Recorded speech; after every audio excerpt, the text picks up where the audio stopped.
기원전 701년 히스기야 왕이 남유다를 통치하던 당시 아스로 왕 사네립이 남유다를 쳐들어왔습니다. 예루살렘 성까지 파괴될 위기 상황이 왔을 때 하나님의 권능의 역사로 예루살렘이 구원을 받게 되었습니다. 오늘 본문은 바로 이런 배경을 가지고 하나님의 우주적인 통치와 택한 백성에 대한 절대적인 보호하심을 노래하고 있는 것입니다. 오늘 읽은 이 시편 46편은 종교 개혁 당시 카톨릭과 대항하여 싸울 때 마틴 루터가 붙들었던 말씀이기도 합니다. 종교 재판이 열리던 당시 카톨릭 제도나 교황을 상대로 싸운다는 것은 화형을 당할 각오를 할 만큼 어려운 일이었습니다. 주요 쟁점이 뭐였냐면 면죄부입니다. 이게 뭐냐면 죄를 면죄받을 수 있는 제도인데 돈으로 이 면죄부를 사면 죄를 용서받게 되어서 벌을 받지 않게 된다는 것입니다. 그래서 이거를 면벌부 이렇게 이야기하기도 합니다. 그 당시 일반인들은 성경을 읽을 수도 없는 시대였으니까 교황이 그렇게 말하면 그걸 그대로 믿을 수밖에 없는 것입니다. 당연히 돈을 들여서라도 그걸 사려고 할 것이고 살려는 사람이 많아짐에 따라서 값이 올라가는 건 당연하게 되는 겁니다. 이런 상황 한번 생각해 보십시오. 어떻겠습니까? 그 부패상이 어떠하겠냐 하는 겁니다. 이러한 타락과 부패한 로마 교황청을 상대하여 싸운다는 건 목숨을 건 싸움입니다. 진리를 위한 것이긴 하더라도 왜 두려움이 없겠습니까? 그런 마음이 잘 드러난 찬송이 있습니다. 그게 뭐냐면 시편 46편을 배경으로 해서 루터가 지은 찬송입니다. 아세요? 어떻게 시작합니까? 내주는 강한 성이요 방패와 병기가 되시니 큰 환난에서 우리를 구하여 내시리로다. 따라 해보세요. 내주는 강한 성이요 내주는 강한 성이요 방패와 병기 되시니 방패와 병기 되시니 큰 환난에서 우리를 구하여 내시리로다. 큰 환난에서 우리를 구하여 내시리로다. 우리는 지금 팬데믹의 시대를 살아가고 있습니다. 좀 수그러드는 듯 하다가 변종 바이러스 확산으로 인하여 또다시 온 세계가 바이러스와 전쟁을 하고 있습니다. 당장은 이 코로나 전염병이 빨리 해결되어야 할 문제인 건 사실입니다. 당장 급한 게 뭐예요? 바이러스 종식이 해결되어야 할 문제. 그건 맞아요. 분명합니다. 그러나 여러분 더 큰 문제가 있습니다. 그게 뭐냐면 전염병 그 자체 못지않게 온 세상이 총체적인 어려움을 직면하고 있다는 것입니다. 정치, 사회, 경제, 문화, 종교 등 어느 한 분야도 정상적으로 돌아가지를 못하고 있습니다.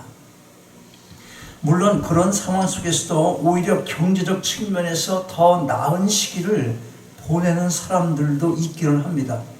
이때가 오히려 그 사람들에게는 돈 버는 기회인 것. 그런 사람들이 있죠. 가끔 보면 돈 더 많이 벌어. 누가 더 많이 벌겠어 지금은? 슈퍼마켓, 온라인 쇼핑. 누가? 이런 거 모르면 적어. 그러니까 나도 이런 때를 위해서. 그런 사람들이 돈을 많이 버는 거예요. 또 제약회사. 또 더 나은 것은 아니지만 아직까지는 견딜만 하고 예방주사도 맞았으니 크게 염려할 필요도 없을 것 같고 걸려봐야 뭐 끝까지 그 감기 한 번 앓은 것 같다고 하니 크게 걱정할 필요는 없는 것 같다. 뭐 이런 생각을 하며 큰 위기의식 없이 그럭저럭 살아가는 사람들도 있을 것입니다. 아마 이게 대부분일지 몰라요. 별거 아니라는데 뭐 언젠가 나아지겠지 뭐 이런 생각으로. 뭘 못 느껴? 하나님이 주시는 메시지를 못 느끼는 거예요. 이런 마음 갖고는 도저히. 왜 이렇게 오랫동안 벌써 3년째 가는 거 아니에요 지금? 왜 이걸 이렇게 오랫동안 하나님께서 허락하시고 있는지 뭘 좀 그걸 알아야 되는데 급하지 않아. 환난이 아닌 것 같아. 대충 되겠지 뭐. 그런 생각하니까 도대체 하나님께서 왜 이런 것을 허락하시나 지금까지 오래도록. 이걸 찾으려고 그러지도 않고 기도하지도 않고 전혀 영적인 각성을 새롭게 해보려는 노력하지 않는 겁니다. 그런데 여러분, 오늘 본문에서 언급하고 있는 절체절명의 위기가 우리에게 다가오게 된다면 어떨 것 같습니까? 1절부터 3절까지 다시 한번 읽겠습니다. 시작. 하나님은 우리의 피난처시요 힘이시니 환난 중에 만날 큰 도움이시라. 그러므로 땅이 변하든지 산이 흔들려 바다 가운데 빠지든지 바닷물이 형용하고 뛰놀든지 그것이 넘침으로 산이 요동할지라도 우리는 두려워하지 아니하리로다. 시인은 하나님을 어떻게 고백을 하고 있습니까? 1절 후반절을 보니까 환난 중에 만날 큰 도움이시라. 도움이신데 큰 도움이다. 그렇게 고백을 합니다. 원어의 의미는 환난 가운데서도 쉽게 금방 찾을 수 있는 도움이라는 뜻입니다. 그 불날 때 쓰는 것은 뭐예요? 저기 뭐 뿌리는 거 뭐야? 소화기 걸어놓은 거 있어요? 저 걸어놓은 거 있는데 불이 났어. 여기서 막 지글지글 타고 있는데 저거를 어디다 갖다 놨어? 저거를 아무리 찾아도 없는 데 갖다 놓으면 어디다 혼자만 아는 데 갖다 놨어. 갖다 놓은 사람이 여기 없어 마침. 그러면 그 잘 갖다 놓은 거야? 못 갖다 놓은 거야? 이 큰 도움이라는 것은 우리가 환난 때 금방 찾을 수 있는 분, 그분이 누구라는 거예요? 그분이 하나님이시라는 겁니다. 근데 그러면 이걸 금방 찾으려면 이 하나님과의 관계가 어때야 되겠어요? 저걸 잘 갖다 놓아야 하듯이 평소에 하나님과의 관계가 좋아야지 바로 하나님 찾는 거 아니에요? 엄청 중요한 메시지가 있거든, 여기 지금. 그러면 왜 하나님이 도움이십니까? 그분이 피난처이시고 힘이시기 때문에 그런 것입니다. 여러분, 피난처를 언제 만듭니까? 피난처를 언제 만들어요? 위기가 왔을 때 그제서야 만드는 것이 아니라 위기가 오기 전에 만들어야 하는 것입니다. 힘든 일이 닥쳐오기 전에 만들어 놔야 하는 것입니다. 얼마의 기간이 걸렸는지는 알 수 없으나 노아가 그 방주를 만든 것은 분명히 홍수 전에 만든 것입니다. 비가 오지 않았을 때 그 방주를 만드는 노아를 보고 사람들이 뭐라고 했을 것 같습니까? 아마 노아를 보고 미쳤다고 하면서 비웃었을지 몰라요. 그런데 노아는 하나님의 말씀을 믿고 순종을 한 것입니다. 사람의 죄악이 퍼지고 세상이 퍼지고 사람의 생각이 악함으로 하나님께서 홍수를 일으켜 땅의 모든 생물을 멸할 것이니 너는 방주를 만들어 놓으라는 그 말씀을 그대로 믿고 따른 것입니다. 2절과 3절 말씀은 자연재해를 연상하게 합니다. 여러분 중에 혹시 지진을 경험해 보신 분이 있으십니까? 얼마 전 작년 12월 20일에 캘리포니아 북부에서 강도 6.2의 지진이 발생했다는 뉴스가 있었습니다. 지난 몇 년간 캘리포니아의 지진 소식을 자주 듣게 되는데 이게 보통 무서운 게 아닙니다. 1994년 캘리포니아 노스리지에서 강도 6.7의 큰 지진이 났어요. 그 당시 기억이 아직도 생생합니다. 왜냐하면 나도 이걸 경험했으니까. 천정에 등이 이렇게 달려있잖아. 줄 대롱대롱 이렇게 달려있어. 천정에 그 매달린 등이 흔들릴 정도가 아니라 모든 게 흔들리는 겁니다. 모든 게. 아파트가 막 흔들리고 금방이라도 무너져 내릴 것 같은데 그래서 내가 급하게 일어섰어요. 이렇게 일어서는데 이렇게 뭐 어떻게 할 수 있는 방법이 없는 거예요. 금방이라도 아파트가 무너질 것 같아서 급하게 일어서긴 했는데 뭘 어떻게 해야 할지 도무지 아무런 생각도 행동도 할 수가 없었습니다. 단 한 가지, 이렇게 죽을 수도 있겠구나. 그 생각만 났습니다. 이 지진이 있고 나서 많은 사람들이 시애틀로 이사를 갔어요. 그 후에 나도 이걸 계기로 해서, 이 지진을 계기로 해서 10년도 넘게 살았던 그 로스앤젤레스를 떠나기로 마음을 굳히기 시작한 겁니다. 그런데 오늘 2절 말씀 보면 이러한 지진 정도가 아닙니다. 땅이 변하고 산이 흔들려서 바다 가운데 빠집니다. 바닷물이 흉용하고 넘쳐나서 산이 요동을 합니다. 이건 다 자연이 가져오는 환난입니다. 그런데 우리가 겪게 되는 환난은 자연 환난에만 국한된 게 아닙니다. 인간의 힘으로, 인간의 능력으로는 아무것도 할 수 없는 환난, 지금 우리가 겪고 있는 이 코로나 바이러스 확산과 같은 유행병도 여기에 해당될 수 있는 것입니다. 갑자기 찾아오는 병이 얼마나 많습니까? 건강하던 사람이 갑자기 죽을 병에 걸립니다. 어제까지 함께 웃고 떠들고 하던 사람이 오늘 사고를 당해서 병원에 입원을 합니다. 잘 치료된 것 같다던 사람이 얼마 못 가서 세상을 떠납니다. 이게 다 환난인 것입니다. 그런데 오늘 본문 4절 이후를 쭉 보면 또 다른 성격의 환난을 보게 됩니다.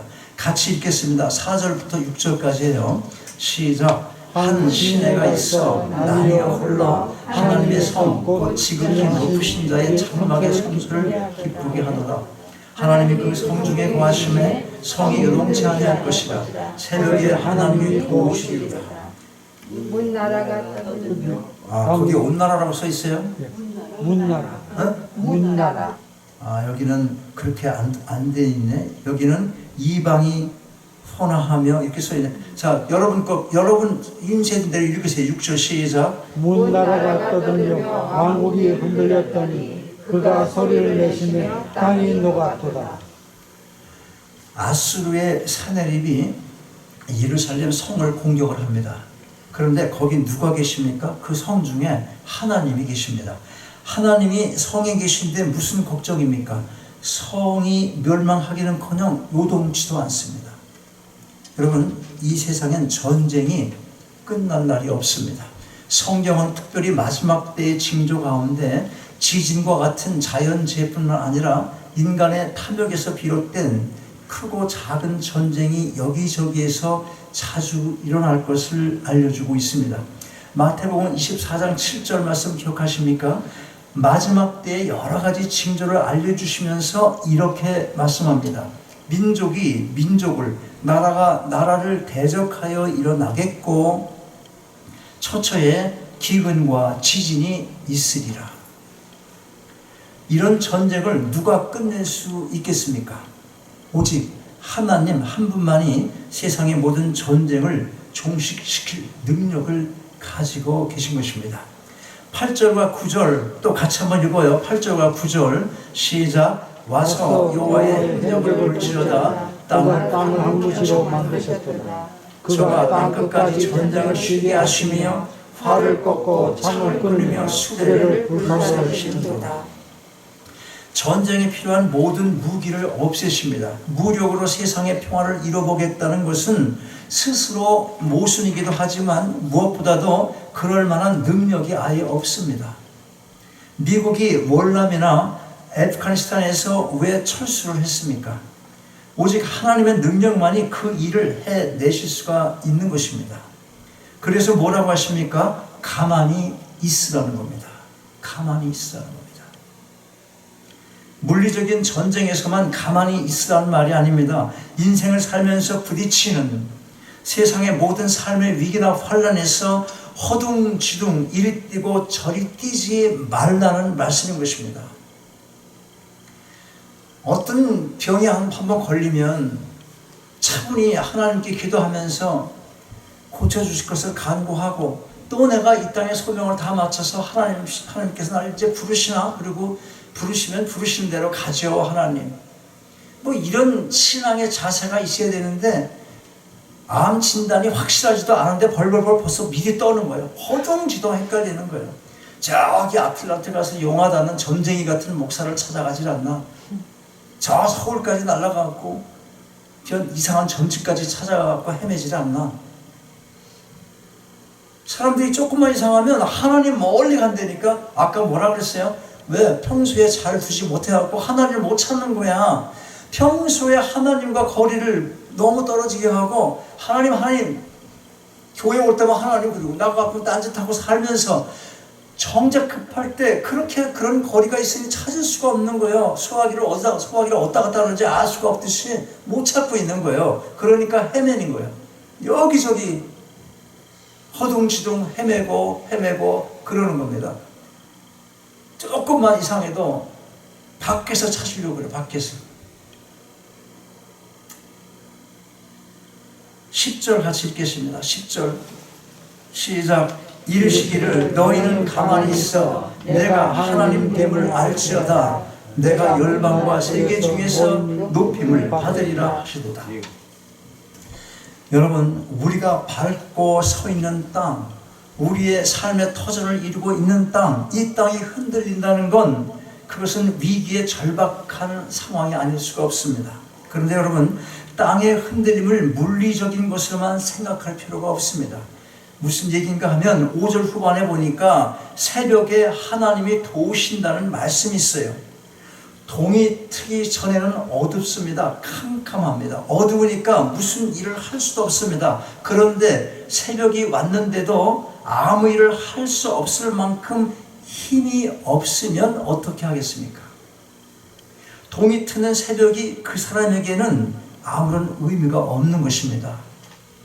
최은재 집사님 일찍 새벽에 일어나잖아. 가게를 나가야 되겠다.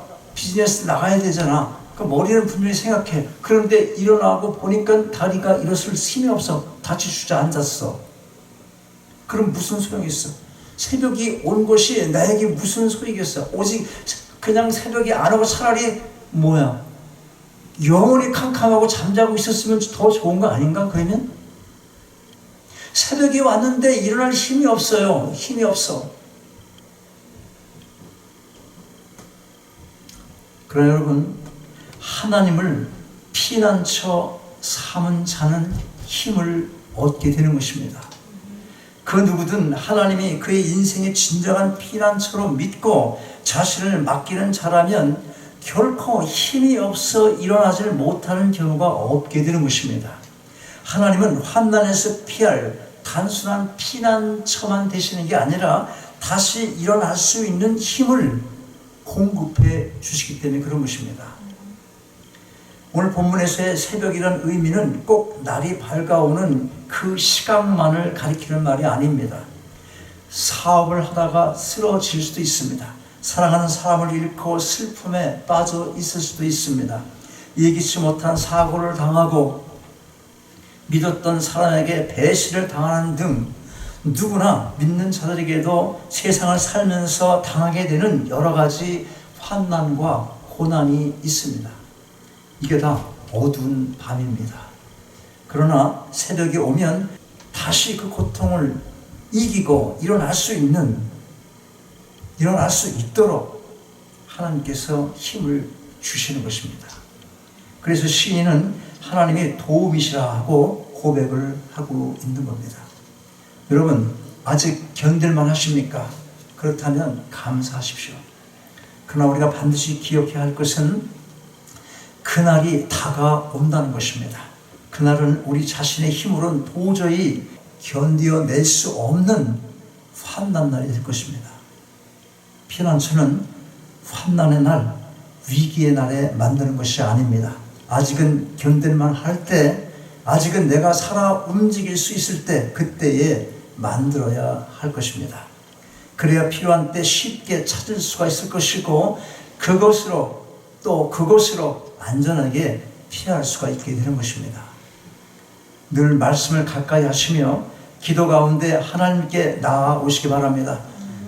그래야 정말 필요할 때 그 위기의 환난 가운데서도 이리저리 헤매지 않고 곧바로 하나님을 찾고 도움의 기도도 할 수 있게 되는 것입니다. 여러분, 인생의 장에 찾아오는 어두운 밤, 그 환난과 고통의 날들은 2022년 올 새해에도 여전히 우리를 찾아올 것입니다. 그것이 자연재해이건 인간의 탐욕으로 시작된 재해이건 주님이 다시 오시기 전까지는 끝날 날이 없을 것이기 때문에 그렇습니다. 바이러스 확산이 종식된다고 해도 모든 삶의 환경이 금방 나아지거나 회복될 것을 이제 상황으로 보아서 그걸 바로 기대할 수가 없습니다. 그 어떤 환난과 어둠의 날들이 우리 앞에 다가올지라도 두려워하지 마시고 하나님을 찾으시기 바랍니다. 하나님은 만군의 여호와이십니다. 누구도 당할 자가 없으신 하나님, 그분만이 우리의 피난처가 되심을 진심으로 고백하며 2022년 새로운 한 해를 굳건한 믿음으로 출발하시는 여러분 모두가 다 되시기를 주님의 이름으로 축원합니다. 아버지 하나님, 코로나 바이러스로 인한 팬데믹의 어려움 속에서도 리빙스턴 교회와 모든 교우들을 안전하게 지켜주시고 오늘 2022년 새해 첫 주일을 맞이하여 하나님을 예배하게 하시니 감사드립니다. 올 한 해 시작도 여러 어려움 가운데 출발하오니 저의 모두의 믿음을 더하여 주시고 늘 말씀과 기도로서 하나님께 나아가게 하옵소서. 무엇보다 삶의 장에 찾아오는 환난의 어려움을 만날지라도 늘 하나님만이 우리의 피난처가 되심을 잊지 않게 하옵소서. 그리하여 모든 두려움을 이기게 하시고 밤의 시간이 지나고 새벽을 맞이할 때 넉넉히 일어날 힘을 얻게 하셔서 하나님의 영광이 온 세상에 높이 드러나게 하옵소서. 주 예수 그리스도의 이름으로 기도하옵나이다. 아멘. 일어나셔서 기도하십니다.